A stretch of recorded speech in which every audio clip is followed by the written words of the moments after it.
3 years of silence had made Hal Reeves comfortable with the dead. He guided his salvage vessel through floating metal and shattered hulls, his eyes scanning for anything worth pulling aboard. The Dormany shipping lanes were full of wrecks. Pirates took what they wanted and left the rest to drift. Hal picked through what remained like a man sorting through bones. The Quiet Mercy was old and slow, but she was his. More importantly, she asked nothing of him. No conversación, no expectations, just the hum of engines and the endless dark. Hal preferred it this way. His wife and daughter had died 3 years ago. A station malfunction. A habitat module vented into space. He had been away on a job when it happened. By the time he returned, there was nothing left to bury. Just empty rooms and silence that never ended. Since then, he had stopped living and started existing. There was a difference. Living meant hope. Existing meant putting one foot in front of the other until your body finally gave up. The scanner beeped. Hal frowned and checked the reading. Life signs. Faint but real. Coming from a shattered diplomatic cruiser about 200 meters ahead. He almost ignored it.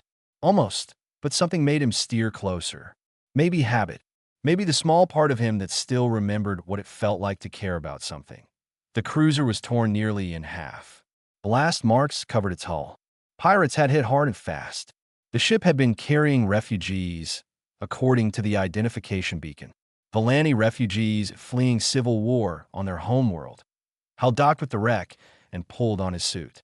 He did not expect to find anyone alive. The interior was dark and cold. Bodies floated in the corridors. Valani bodies. Tall, graceful beings with pale blue skin and large dark eyes. Adults and children alike, frozen in death. Hal moved past them without looking too closely. He had learned not to look. The life sign led him to a small medical bay. Inside, a stasis pod flickered with failing power. Through the frosted glass, he could see a Valani female. Her left arm was crushed. Burns covered half her body, but her chest rose and fell in shallow breaths. She was alive. Hal stood there for a long moment. His hand rested on the pod's release lever. He could walk away. He should walk away. He had no room in his hollow life for responsibility. No space for another living thing that might need him, might depend on him, might leave him alone again. But something in her face stopped him. The way her brow furrowed, even in unconsciousness.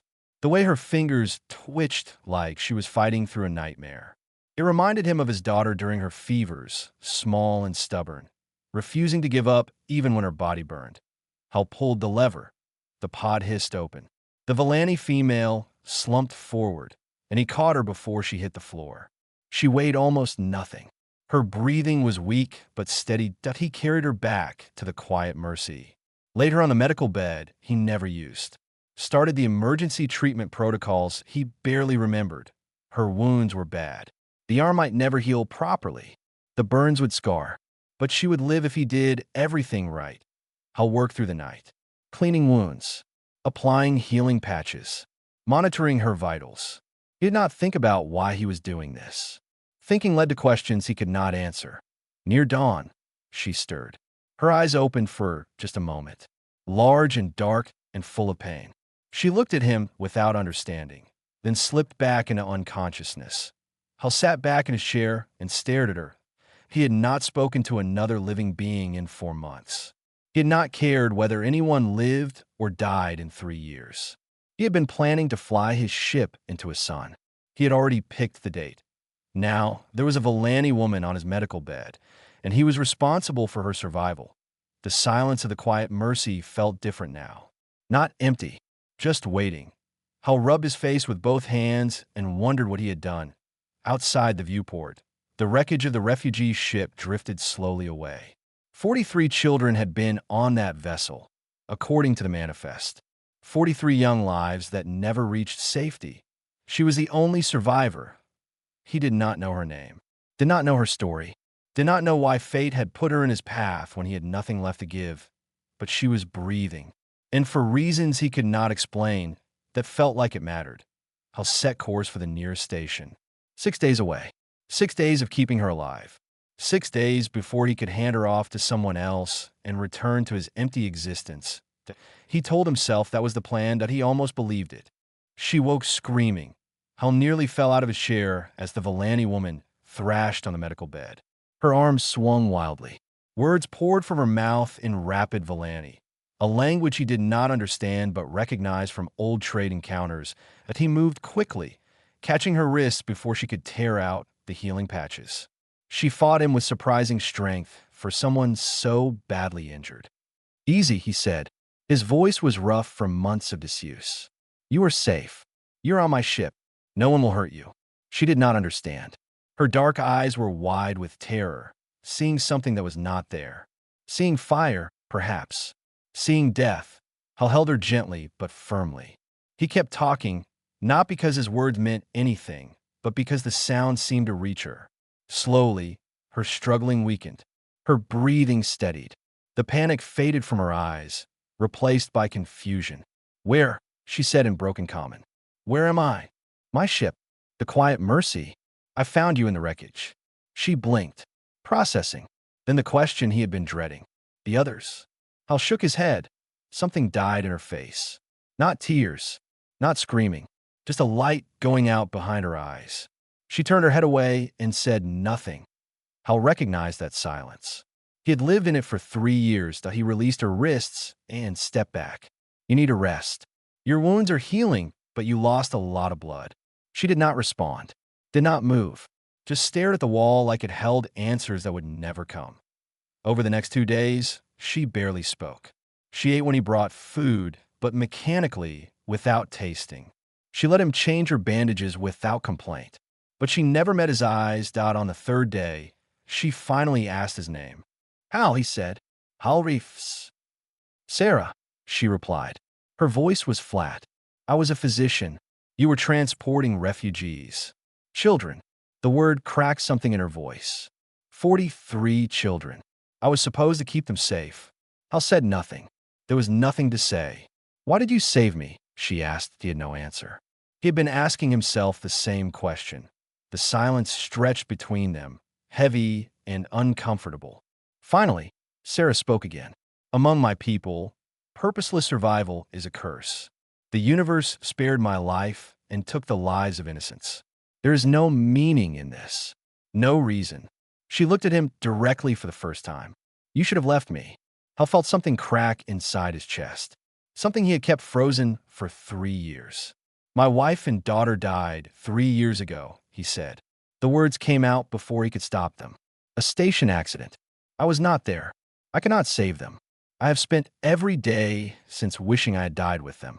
Soray's expression shifted. The emptiness in her eyes flickered with something else. Recognition, maybe. Understanding. "Then you know," she said quietly. "Yes." "Then why do you continue?" Hal sat down heavily in his chair. He stared at his hands, scarred and calloused from years of salvage work. Hands that had once held his daughter. Hands that had found nothing but wreckage ever since. "I do not know," he admitted. "I have no answer. I just keep moving, keep breathing, keep existing. Not because I want to, but because stopping feels like it would require too much effort." Sarah was quiet for a long moment. Then she said, "That is the most honest thing anyone has ever said to me. Honesty is easy when you have nothing left to protect." She almost smiled. It was a sad thing, that almost smile, but it was real. "We are both broken," she said. "Yes. Perhaps that is why you saved me. Broken things recognize each other." Hal looked at her, this stranger from another world who carried the same weight he did.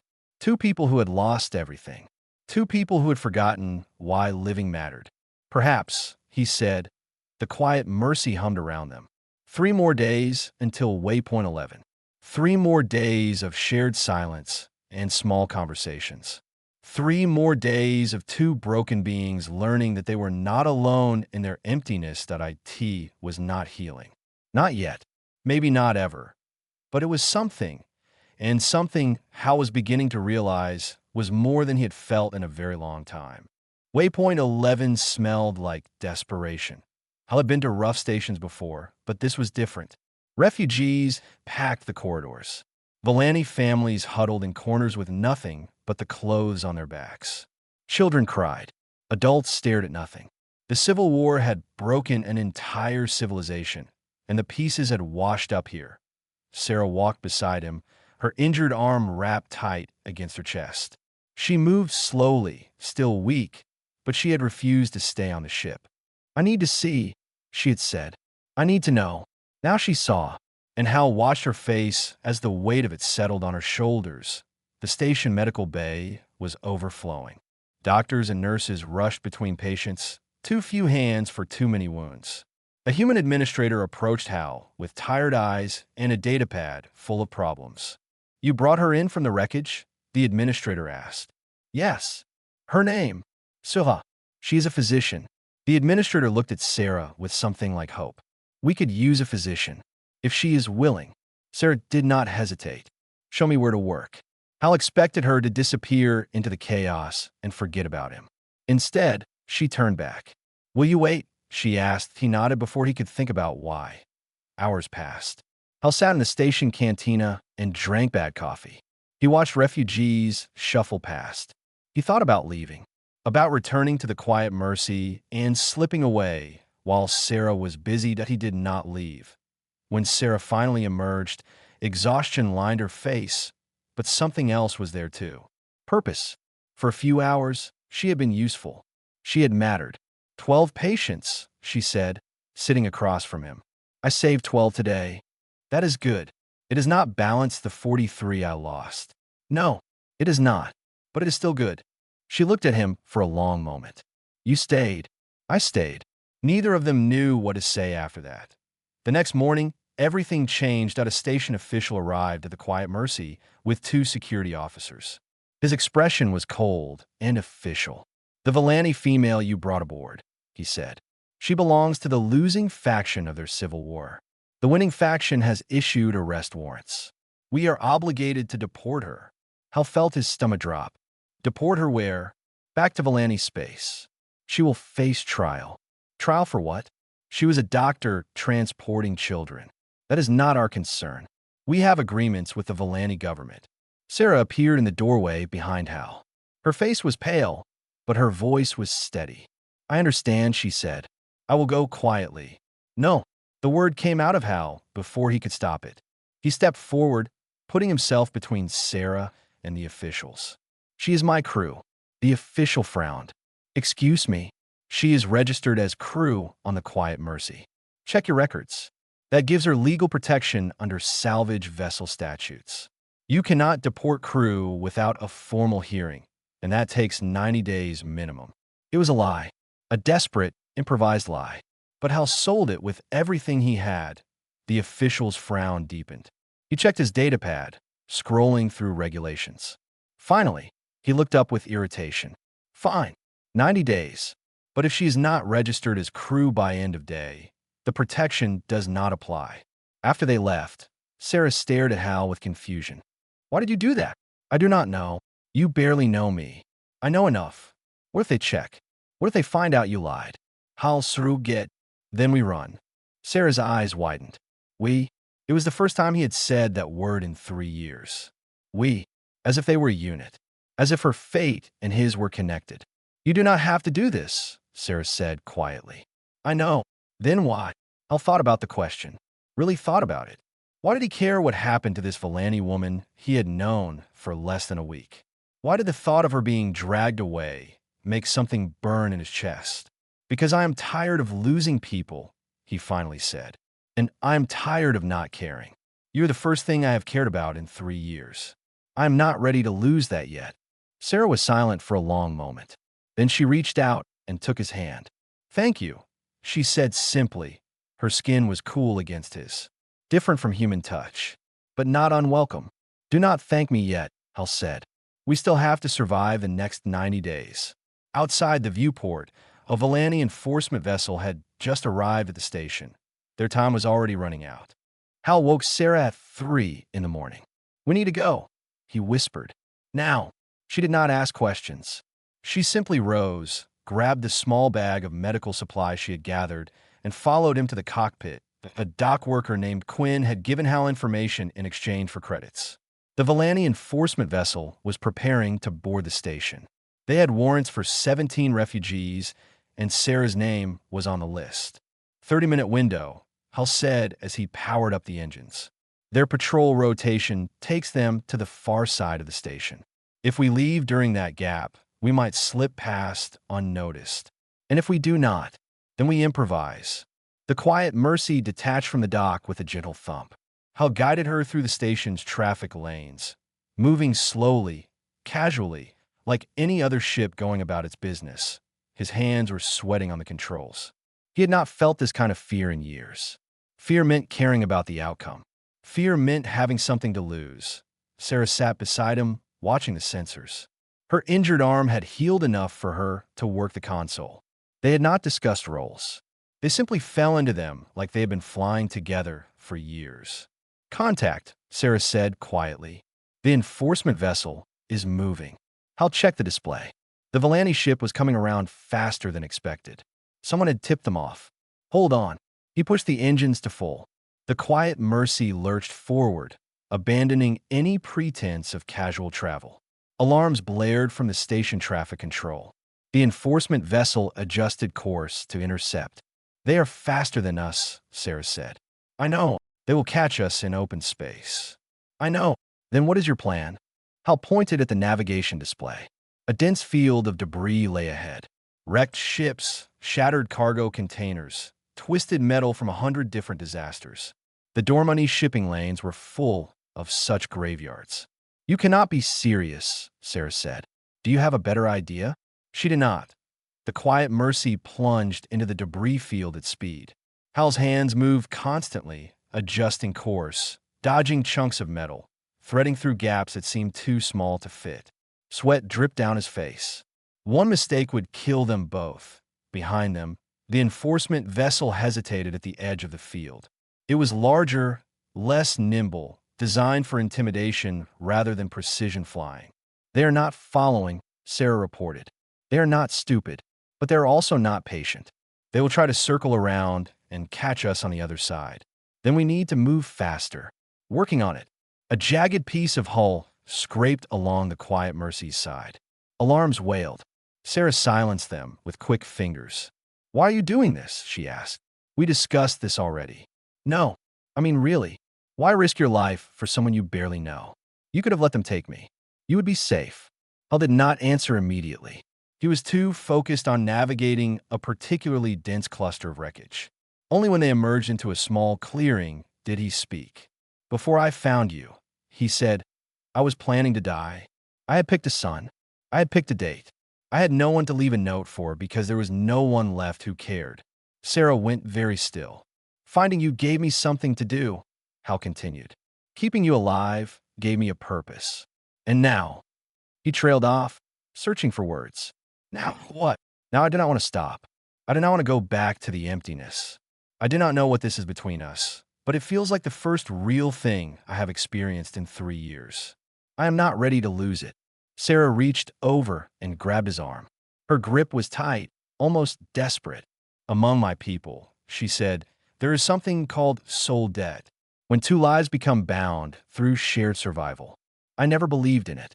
It seemed like romantic nonsense. And now I understand." Her voice cracked slightly. "You pulled me from the wreckage when I wanted to die. You gave me a reason to keep breathing. Whatever happens next, Hal Reeves, my life is tied to yours. I will not let you face this alone." The enforcement vessel appeared on sensors, trying to cut them off. Hal pushed the quiet Mercy harder, finding paths through the debris that should not have been possible. Somehow, impossibly, they made it through. The enforcement vessel fell back, unable to risk the crossing. The quiet Mercy emerged into open space, battered and bruised, but still flying. Hal let out a breath he had been holding for 10 minutes. "We made it," Sarah said softly. "For now. We are damaged, low on fuel, and we have nowhere to go." Sarah leaned back in her chair and closed her eyes. A small smile crossed her face. "We will figure it out," she said. "Together." It was the first time Hal had heard her sound hopeful that IT was contagious. New Larkin was the kind of place that did not ask questions about a small human colony on a backwater moon. It survived on mining and stubbornness. People came here to disappear, to start over, to escape paths they could not outrun anywhere else. Hal had known the colony administrator, a woman named Ruth, from his old life. Before tragedy had hollowed him out, before he had forgotten how to smile, Ruth looked older now, more tired, but she still had the same sharp eyes that missed nothing. "You look different," she said when Hal walked into her office. "Different how?" "Alive." She glanced at Sarah, who stood quietly beside him. "She the reason?" Hal did not answer. He did not need to. Ruth gave them place to stay. A small habitat unit near the edge of the colony. One room, two sleeping areas, just enough space for two people to exist without stepping on each other. For the first few weeks, they barely spoke. The escape had drained them both. They moved around each other like ghosts, healing in silence. But slowly, things began to change. Sarah started working at the colony clinic. Her skills were needed. The local doctors had never treated anything more complicated than mining accidents and childhood fevers. Sarah knew things they did not. She saved a child from a blood infection that would have killed her. She taught the doctors techniques they had never learned. The colonists were wary of her at first. Volani were rare in this part of space, and aliens always drew suspicion. But Sarah was patient. She learned their names, their families, their fears. She sat with the elderly when they were lonely. She held the hands of the dying. Within a month, the colony loved her. Hal watched this transformation with something like wonder. The broken woman he had pulled from the wreckage was becoming whole again. Not fixed, never fully fixed, but functional, capable of joy. He found himself changing too. He took small jobs. Repair work mostly. His hands remembered how to build things, how to fix what was broken. The colonists paid him in credits and home-cooked meals. For the first time in years, he ate food that someone had made with care. One evening, Ruth found him in the repair bay and studied him with those sharp eyes. "You smiled today," she said. "I saw it when Sarah brought you lunch. Hal sruged uncomfortable. So you have not smiled in 3 years. I thought that part of you was dead. Maybe it was just sleeping." Ruth smiled. It was knowing and sad at the same time. "She is good for you." "I know. Does she know?" Hal did not answer. He was not sure he knew himself.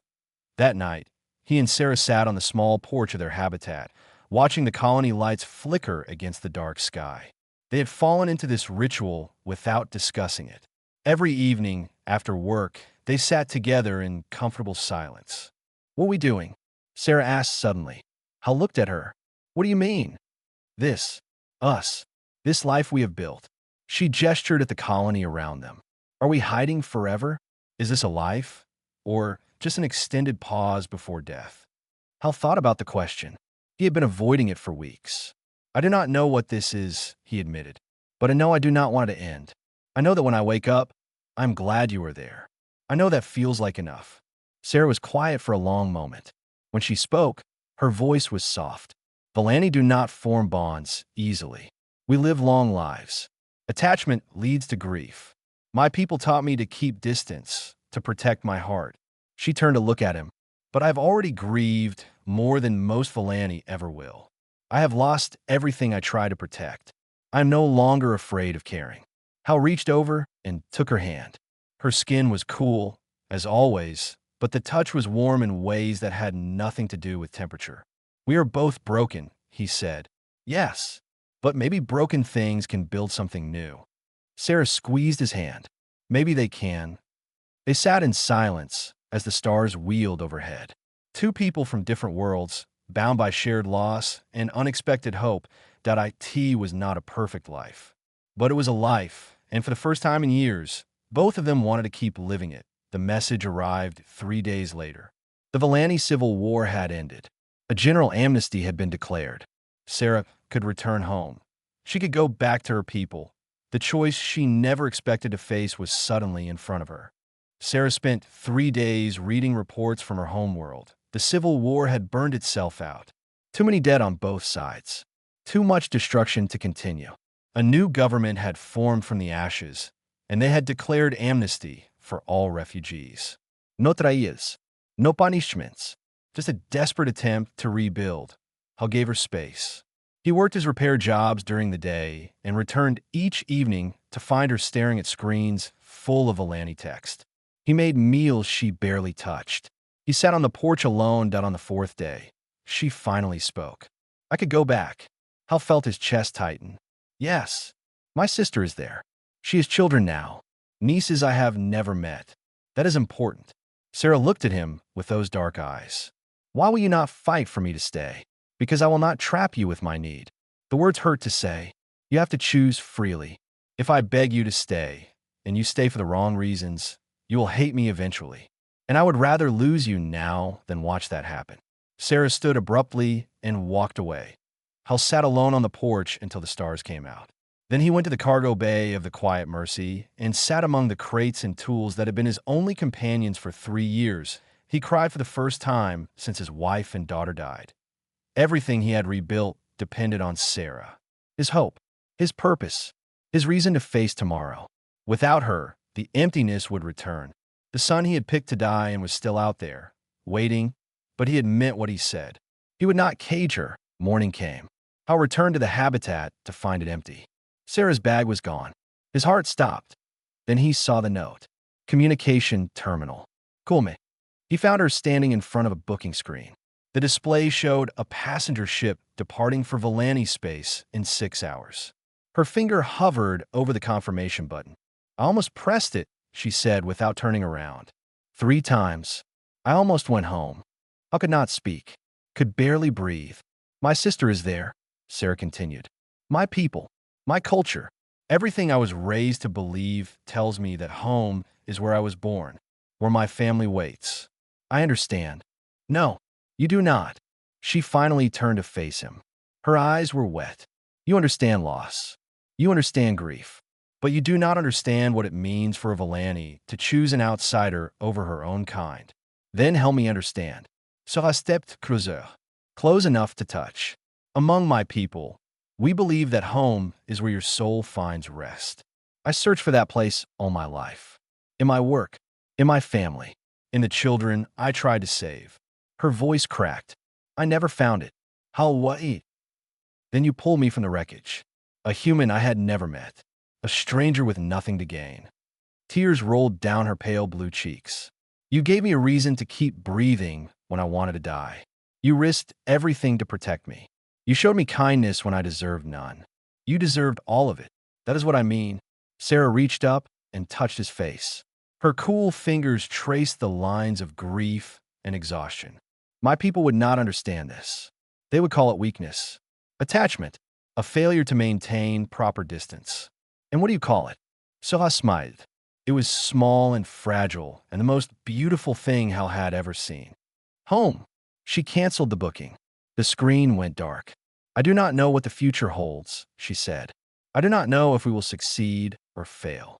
But I know that my soul rests here, with you, on that broken ship you refuse to replace.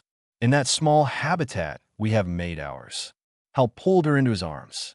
She fit against him perfectly, despite their different bodies. Despite everything. What do we do now, he asked. We live. Together. We find out what that means. They walked out of the communication terminal hand in hand. The colony stretched before them, small and rough and full of people trying to start over a week later. The Quiet Mercy lifted off for New Larkin. Not running this time. Not hiding. They had taken a contract, legitimate salvage work in a safer system. Real work. Honest pay. A future they could build together. Hal guided the ship through the atmosphere and into open space. Stars stretched before them, endless and full of possibility. Sarah reached over and took his hand. I found you among wreckage, she said softly. And I found you. Together we found a reason to live. Hal smiled, a real smile. The first in 3 years. Together, he agreed. The Quiet Mercy flew on into the dark, carrying 2 people who had once wanted to die. 2 people who had found each other at the end of everything and discovered something worth living for. Neither knew what tomorrow would bring. But for the first time, they both wanted to find out, and that was enough. That was everything.